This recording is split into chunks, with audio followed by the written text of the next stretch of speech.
I, 19 male, am in a nursing program. We do a lot of physical exams on each other to practice, which involves wearing shorts and tanks. It's important to mention I am permanently blind in one eye, am constantly running into walls, doors, railings, plants, people, animals, everything. As you can guess, I'm covered in bruise 90% of the time, on my blind side. In the course one day we were talking about signs of abuse and the teacher said constant bruising. I raised my hand and added that it's important to talk to the patient if they're an adult, before calling the police, as it could be something else. She asked for an example, so I rolled up my sleeve and explained that the bruises were from door handles of the school, which were varying colors and heights. She nodded and agreed. She said, with children we call the second we suspect abuse. With adults we attempt to talk to them first, and if their reason seems veiled, we don't call. The lessons continued, and a weekish later the cops showed up to my door. They told me they got a report that I was being physically abused and I was always covered in bruises.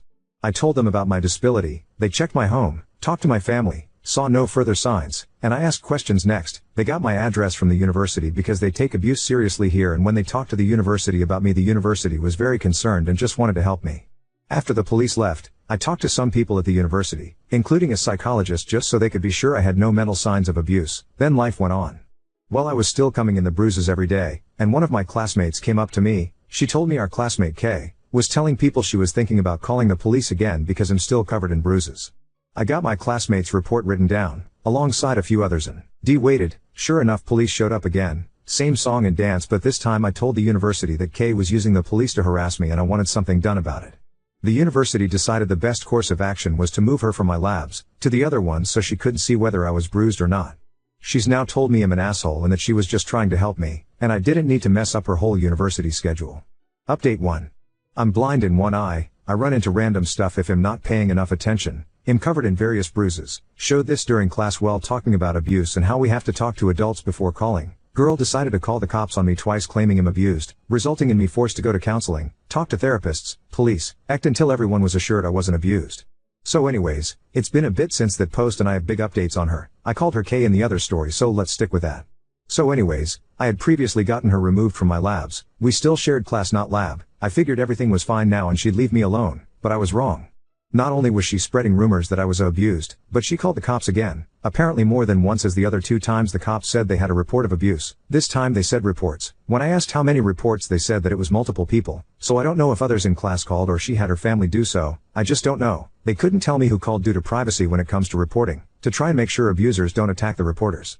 Apparently my university had attempted to stop them when the cops spoke to them, but the cops had to check anyways, so they came after talking to the university anyways, and again we did the same song and dance. I told them I felt like someone was using the cops to harass me, and the cops took this. They said no one would show up and anyone that calls would now have their name taken down, and if they call after being told not to, they'd be charged with harassment. Well, that was about a week ago, and someone continued calling, tried to claim a different name, didn't realize they record phone numbers as well. So Therese, your update on Kay. She called again, and again, and again until it got her charged with harassment as well as misuse of police resources. Not certain what's gonna happen going forward or if he'll be called to testify. I'm not certain what's happening, but I haven't seen her since I was informed that she's still called, which I found out from another classmate. Update 2. So, I made my last post only 3 days ago and shit kinda went down. Now, I need to explain that quite a bit of this is secondhand, because I luckily avoided the crazies. So basically, Kay does not know where I live, knows the general town, but nothing else. I did invite one girl in our class to my house to work on a project. She was the only person other than the university that knows where I live. Kay knows this, because her and girl who I'ma call Lily, are kinda not related. Lily's cousin is married to Kay's cousin, so they knew each other prior to the program but not really well, and Lily is also the one that told me about Kay still calling even after the police promised me they would not show up again, which they haven't. They just started taking down the numbers and keeping track of who called, when, and did they call after being told not to. So basically, Kay knew me and Lily were paired up for the project, knew Lily came to my house, did not know where the house was, or what it looked like, just that it was in a town X kilometers away from where they were. They also knew the town name via Lily's mom, so I got warned by Lily that Kay's mom was going to try to find me to get me to drop Kay's charges. I'm not the one charging her, the police are. I have not pressed any charges despite some people saying I should get a restraining order. Lily warned me, and I hid in my house and did not leave until Lily told me that Kay's mom had returned home. Kay's mom then proceeded to harass Lily in an attempt to get Lily to give Kay's mom my address so she could knock on my door instead of driving around aimlessly hoping to spot me. Lily refused, and deleted all texts between me and her to ensure that even if Kay's mom stole her phone, and somehow got past the password, that she would never get my address. Lily then informed the university of the situation, and had proof via texts, that the university had her print off and give to them, and the police, the university security are now watching for Kay's mom's car, and Kay's mom, security is informed that if and when I'm at school they are to escort me to and from my car is also to be parked near cameras, by order of the university, until the situation dies down. Luckily I'm at clinicals and not anywhere near the university. Kay was kicked out before clinicals so has no idea which clinics the students are at, or which I'm at. Had she stayed in longer she'd have a literal list posted to the class page, about where I'm at, and where in the building I'm at. Kay's family apparently was informed by the police that any attempts to contact me would be harassment, so says Lily, can't guarantee, but yeah. I kinda don't know how to feel. The next time I have to go to the uni is for exams in like 3 weeks, so hopefully Kay's family doesn't hold on to this that long. Until then I'm safe in a building filled with security, locked doors, and places to run. The placement was also informed about this situation and with pictures from Lily, who's at a different placement, are watching for Kay's family, and has banned them from the premise in advance. So yeah, if this goes no further I won't update anymore, but if it gets worse I guess I'll update after my exams and the HESI. Wish me luck because I'm gonna try to not stress too much about the why situation and focus on my finals and HESI, instead of that, but don't know how that'll go. Hope y'all are enjoying my mild suffering and it entertains you if only a bit, so that some good can come from this situation I can't believe I'm in right now. So, yeah, thanks again for the words of encouragement and kindness, some of you showed me during this insanity, and wish Lily some luck as she's being bombarded by her family to give Kay's mom my address, phone number, and doing her best to hold out on this, and making sure her phone is never out of her sight on the off chance she leaves it open. Update 3. Hey, so we'll start with the good before the bad. I passed all my exams and am continuing moving through the nursing program. On to the crazy. I finished the exams a few days ago, and was called into a meeting. I was not informed what the meeting was about. I got there, it was the dean, my professors, and the head of the nursing program. I was confused and a little scared because they all looked so serious. Instantly one of my professors told me not to worry, that they don't believe the accusations but need to talk to me about it. I asked her what accusation, and she informed me they had gotten a tip that I was cheating on all my exams. At that point I just wanted to curl into a ball and cry, because in my area that's something that can get you banned from every university. Cheating on exams is instant expulsion and it'll mean you have very little options or future as other universities won't accept you either. I told them it wasn't true, I'd never cheat on an exam. They said that they were having IT check my account that I used to sign into the computer for suspicious activity, and that if they found any it'd be expelled instantly, but if they didn't, they'd take it as a false accusation, and would be contacting the police as they had an idea of who had given the tip. At that point I hadn't even considered that it might be a final attempt for Kay to ruin my life. He was the last thing on my mind because I luckily haven't had to be involved in her case. The cops have enough evidence from her repeated phone calls, and the recordings, and that she ignored the order to stop calling them about me. After less than a day I was informed by the professors they found no evidence of cheating, and they were forwarding the number of who called and the situation to the police. The police then contacted me and informed me that this was done by a relative of Kay's, not Kay herself, as apparently she's being held till trial because she's a flight risk and tried to leave the country when was out on bail waiting for her trial. The cop highly suggested, like many of you, that I get a restraining order against her family, and anyone she's friends with, and make it a crime for people to contact me on her behalf, as they can't arrest the person who called the tip on me, due to the fact that they have no evidence the person truly didn't think I cheated or something like that. They said it wasn't worth pursuing the person for harassment as it'd most likely get nowhere and make my situation worse not better.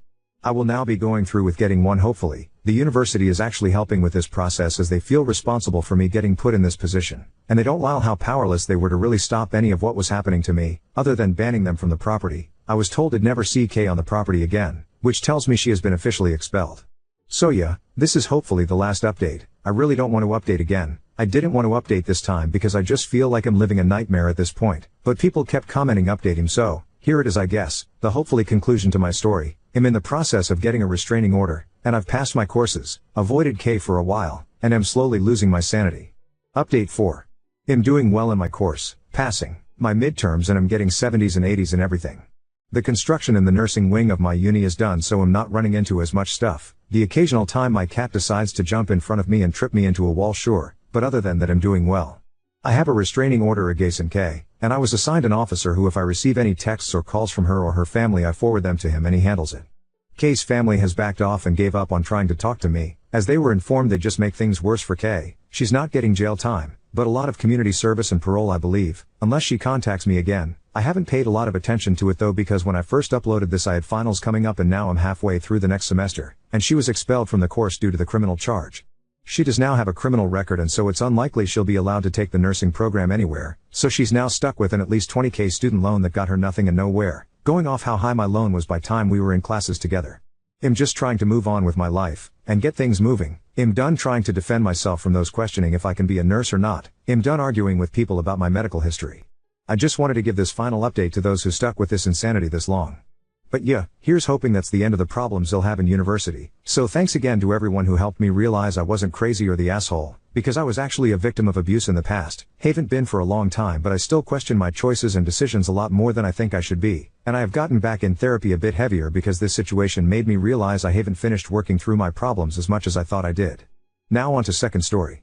Best friend kissed me during a drunken sleepover, after I had moved on, and now our friendship is falling apart. My friends have known this about me for years, and it just feels like they want me to break my principles for the sake of doing it, which feels toxic to me. I am pretty sure I am in the right, but my friends heavily disagree, so I wanted to ask for outside opinions.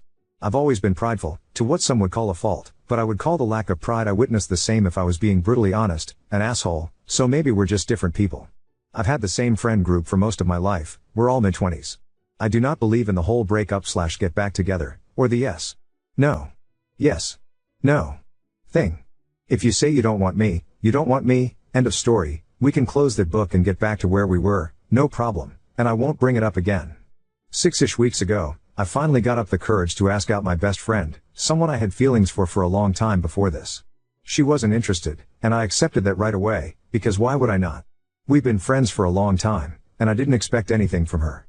I did distance myself for just a little bit, to get over the awkwardness, but within a little over a week, it was like nothing happened, and I was glad.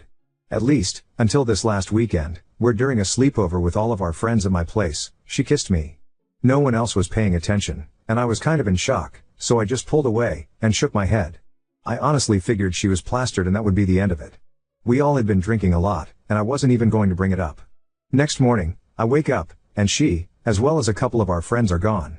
The ones that were still there were really angry. No matter how I try to explain where I'm coming from, I'm apparently not understanding how hard it was for her to confess, and that she felt humiliated by my reaction. I told them that they all knew how I felt about this kind of thing, and they started talking about how it was a different situation, and that my response was heartless. Update 1. Though at the same time, I'm mostly posting this for me, shouting into a void, because I feel slightly rock bottom right now, and my gut is telling me to quit my job, pack my shit and leave the state, leave this half of the country, TBH, because life here is unsalvageable for me. I got family out west who'd let me stay for a while, and every second I consider it, it seems like a better idea.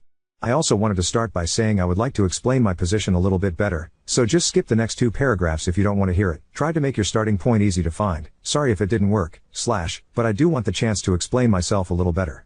I was a wreck writing the first one, and looking back over it, I didn't give many details regarding my reasons, or how I feel about it, outside of avoiding the situations.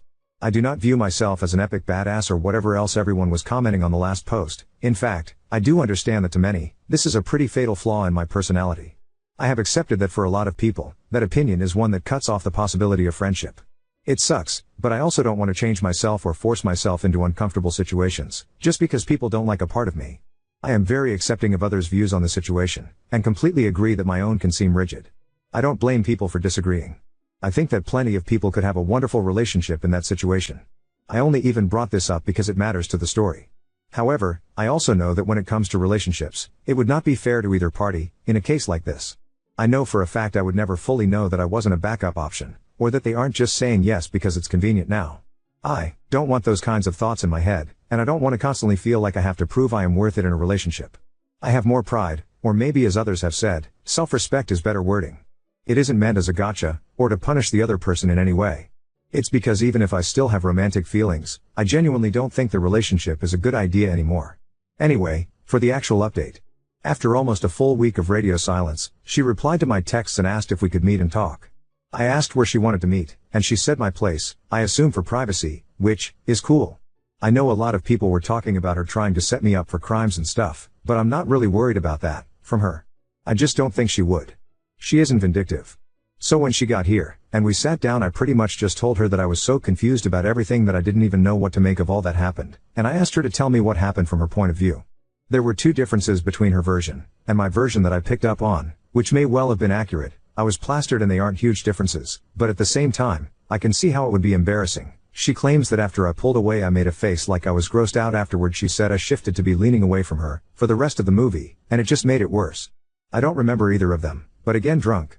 Not gonna deny it, I have little control over my face when I smoke or drink, and I absolutely could have made a face without realizing it, just out of shock.